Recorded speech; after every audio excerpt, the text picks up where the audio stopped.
நம் கர்த்தர் நீதியின் சூரியனாய் இருக்கிறார் என்பதை நீங்கள் உணர்ந்து கொள்ள முடியும்.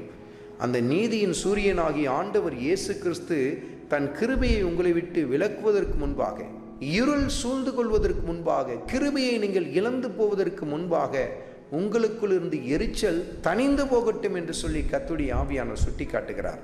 அருமையான மகனே, அருமையான மகளே, வெகு சீக்கிரத்தில் உன்னை விட்டு கோபமும் எரிச்சலும் நீங்கி போக வேண்டும் என்று சொல்லி கர்த்தருடைய ஆவியானவர் சுட்டி காட்டுகிறார். சில பேரை நாம் பார்க்க முடியும், அவர்களுக்குள் கோபம் குடிகொண்டிருக்கும். பல நாட்கள், பல மாதங்கள், பல வருடங்கள் கூட தங்களுக்குள் கோபத்தை அப்படியே மறைத்து வைத்திருப்பார்கள்.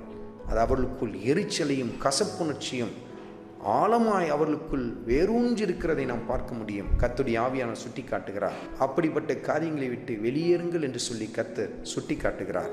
உங்கள் எரிச்சல் தணிந்து போகட்டும். ஆண்டவராகிய இயேசு கிறிஸ்துவின் கிருபை உங்கள் அனைவரோடும் கூடி இருப்பதாக.